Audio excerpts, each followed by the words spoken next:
Oh, it feels so good to be back on an actual video at the desk with somebody other than Zoom. Oh, yeah.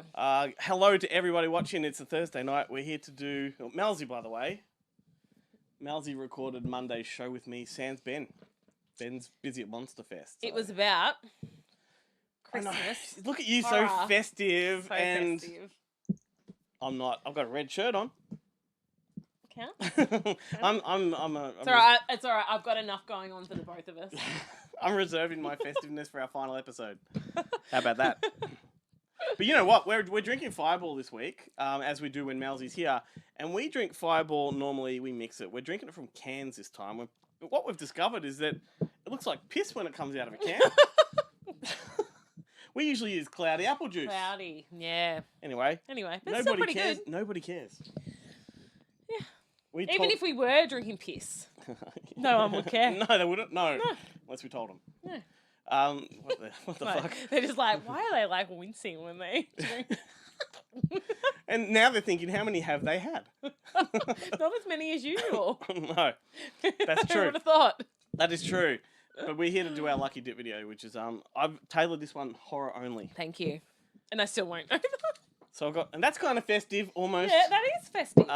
So yeah, I've got horror movies in there. What else is to say? Listen to the Monday show because we talked about horror Christmas movies. We had a fantastic interview with Brian Bremer from Silent Night, Deadly Night Part 5.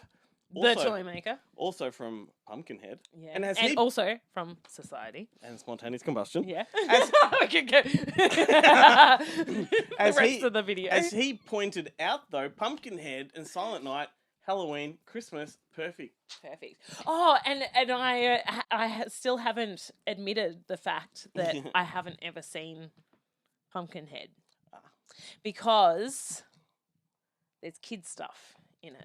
Kid dies. And I can't handle kids stuff. I did end up watching a clip of him, and he really was so good in it. And I'm kind of like, I feel like I do need to. I think you do push because past it. It's such a small part of the film. Yeah, like it's just the incident that kicks things off. Yes, the instigator. Yeah, I feel like I do. Like I just I struggle because there's so many films like that, and even if it's not just to do with kid stuff, but just stuff that I know is super emotional. Yeah.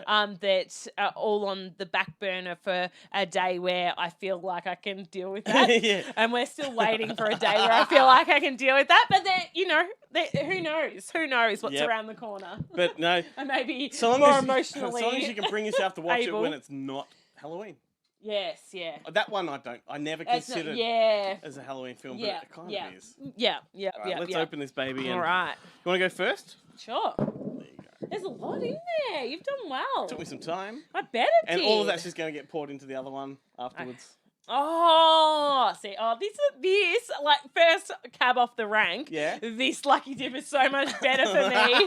And it shows like my lack of any, and it's not because I don't want to watch other films, and also I have so many horrors that I haven't watched as well, but it's just a fucking lack of time. Why don't we make this the Malzy lucky dip? Yeah. Right. Okay, so the first one, April Fool's Day.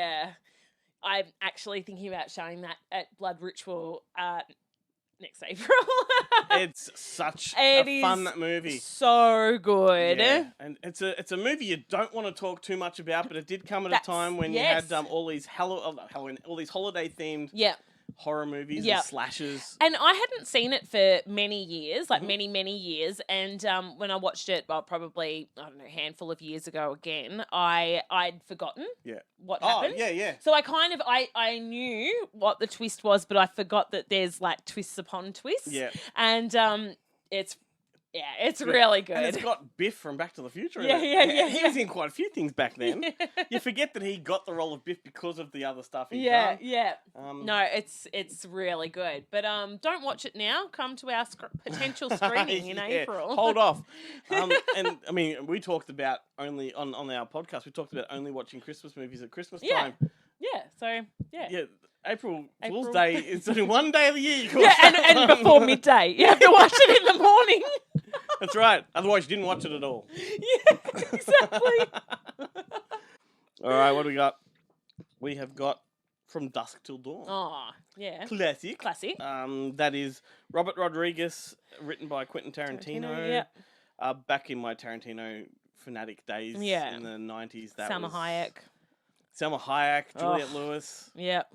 What's Um, Tarantino's name? In? Is it Richie? No, Ricky or something? Oh. Is it Richie? Eddie? Anyway, she goes, "Do you want to lick my pussy?" Yeah. And he goes, "Yes." I mean. I know, but like he's shocked at the question. Yeah. But he's quick to answer. Well, I mean, He's like, and that's what I mean. I mean. yeah. He's thinking to himself, don't say yes. Yeah. Just subtle. Yeah. Yes, I do. Great movie. What do you think of the sequels? Have you seen them? No, I haven't. They are good. I Yeah? like them. People make fun of me because I quite often say that From Dusk Till Dawn 2 Yeah. is a good movie. I mean, insert name of movie 2 is a Fuck great off. movie, and That's that's true. it. I mean, That's true. I've heard it before. But that one, it's directed by one of Tarantino's besties. It's Scott Spiegel, Oh, who yeah. produced the Hostel movies with him. Yeah. He's Evil Dead. Scott Spiegel, Mhm. like wrote Evil Dead 2, and he directed it. Bruce Campbell's in it. Yeah. and Danny Trejo, of course. Yeah. And it's an experimental film. It's very camera angles are all weird. You get point of views from like inside vampires' mouths looking out and stuff like that. And I just like it a lot. Yeah. And I think, this doesn't age well, but before the scandal, back in the day, it was said to be Harvey Weinstein's favorite direct-to-video film that Miramax ever produced. All right. Yeah, so back when he meant something, that was a big deal. Now, not so much. I don't even know what to say about that, but number 3 is fun. That's the prequel. Yeah. It takes place Ah. 100 years ago, all about the sort of the birth of Salma Hayek's character. yeah, right. Yeah, and that's very fun. I There you should go. watch those. They're fun. They're so much fun. Yeah. Okay. I spit on your grave. Wow, there you go. Which one? Yeah. We'll go with the original. Yep. Phew. I can't really remember it that well. It's It's a been a rape very revenge long movie. time since I've watched it, and I have been meaning to revisit it. Obviously, So, have you seen Last House on the Left? That's Yeah. the Wes Craven movie. Yeah. It's the same thing, Yeah, pretty much. yeah. I think it came just after. It's cheaper, but it's just as potent. yeah, And these movies get criticised for the wrong reasons, I feel. Like, particularly these days, they get criticised because of all the violence against women. But the whole point of a rape revenge film yeah, is is that that the they- entire second half of the film is that Yeah. woman taking exacting back the power. taking back the power and exacting revenge. And Yeah. boy, in I Spit in Your Grave, does she what? There's a great Yeah. no one Yeah. watching this is gonna go and watch it because of this, but Yeah. she cuts a guy's dick off, and Oh yeah. yeah. it's yeah. a moment that you can feel. Yeah. I reckon even if you're a girl watching it, you can Oh feel yeah. it because it's in a bathtub and you can just feel that. Oh, yeah. No, I can't. Yeah, Just takes a I butcher's really knife need to to it. Yeah. I really need to rewatch it. Nasty, That has been. I've been thinking about that for a while. nasty, Actually, that I nasty need to stuff. rewatch that. Yeah, Mm. cool. There we go. Very We're just good. flying through these. Yeah, I like it. What do we got? I really screwed these up. Yeah, and they're small and yep, I like it. The lovely ones. Oh, Aussie. amazing. How do you explain it? It's like 16 Candles meets whatever torture porn. I must you can say, think. it seems to be getting a lot of traction in the States at the moment. Like I've seen a lot of the podcasts that I listen to. I listen to a lot of Like they're podcasts, discovering it, or? and well, they're just doing like lengthy episodes on it and just absolutely singing its praises. And that Yeah. they had seen it before, but yeah, it just seems to be in I the think what sets, zeitgeist what at the sets moment. it above a lot of Aussie horror films is just the production design Yeah. and the value. Like, yeah. you could just walk in on this movie with it on mute and you'd think it's an American film. Mm. It's like I said, it gets compared to 16 Candles simply because it's a 16th birthday party, I think it is. No, a graduation. I A think. graduation, Yeah. but it's very much she's think- wearing the paper hat and Yeah. she's wearing a frock and all that kind of stuff. Then they compare it to Chainsaw Massacre, which is a good comparison Yeah, when you get deep into the movie. Yeah. Yeah, it's fantastic. No, it's great. Good yeah. soundtrack. Yeah. Yeah. John Brompton's excellent. Some really cringy sort of wincy stuff. Oh, yeah, definitely. You know what I'm talking about? Yeah. Awesome. No, it's really good. Yeah. Go for it. really, really, really good. Add that to your list, everyone. I think was it Umbrella or Mad Men? I think put out a Blu-ray of that. It's essential. Oh, here's another. Which one? House on Haunted Hill. Oh, there we go. House Yeah. on Haunted, whichever one. I mean, you Yeah, drew I mean, it, so Oh, it can go either one. I probably know the '90s one better. We did during lockdown when we were doing the online screenings. We did do the original. What's that? 50 or 60? 56, I'm yeah, going to 50. say. That's what I was thinking as Yeah, well. Vincent 56 Price. Vincent Price. Yeah, which was great. Yeah. But I've always loved the remake. It's Yeah, fun. Jeffrey It's Rush. that because it's got Famke James Janssen. Masters in it. Yeah. Do you remember him, Spike from Oh, Buffy, hello. in the elevator? Yeah. Oh, it's good No, stuff. it's really. Oh, I really love it, and it's got the freaky vision that's all jumpy, and they were just like Yeah. taking out frames of That's film right. to And like make. Did that you say effect. Jeffrey Combs? Because he's the evil doctor in it. And Oh, the flashbacks yeah. and all that. Yes, that's right. Yeah. Because he reprised that role for part 2, Return to House on Haunted Hill. And it's a movie that came out from the Dark Castle production company. Yep. And they, in the 90s or early 2000s, were like what Blumhouse is doing now. Yes, true. And yeah. I think they pumped out, maybe 12, 13 movies. Yeah. Ghost Ship and 13 Ghosts. Were and they stuff like that. were they House of Wax as well? Yep, Yeah. yep, yep. You can see the connection. And they there. all felt the same. Yeah, they totally, Same yeah. kind of horror. Most Yeah. of them were remakes of 50s B yeah. movies. Yeah. My favourite's probably 13 Ghosts. I think Yeah. that's Oh, yeah. really So good. Matthew Lillard. And everyone loves, this is not one of their films, but everyone loves Cabin in the Woods, right? Love. Yeah. Yeah, but to me, like 13 Ghosts is basically the same thing, Yeah, but much better. but no. No, Yeah, that's 13 okay. Ghosts is really good, but It's but great. Cabin in the Matthew Woods, I Lillard, it's love. great. Oh, Matthew Lillard is so good. And that house, the House of Glass, it's just so good. yeah. But yeah, House on Haunted Hill. That's always been. I've got the disc of that. That's always been one of my It's favorites. a great time to be a teen or young adult when these movies were getting theatrical releases. It was an event. Yeah, well, that was the stuff that I was watching with my mum. Like Yeah. that was the stuff that we were hiring when Yeah, I was, awesome. 15, whatever. Yeah, love it. I have got Company of Wolves. Haven't seen it. Okay, we can move on to the next one. Oh no, tell me. I think it's Neil Jordan. Yep.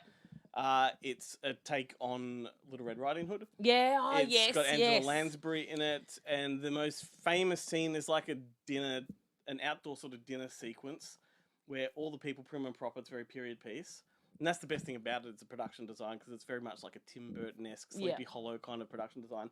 These people at the table, sort of a fantasy sequence where they all lean back and open their mouth, but then a wolf comes out of their mouth. Oh. And that's how they transform into werewolves. It's not like your typical transformation in a like American Werewolf or Howling.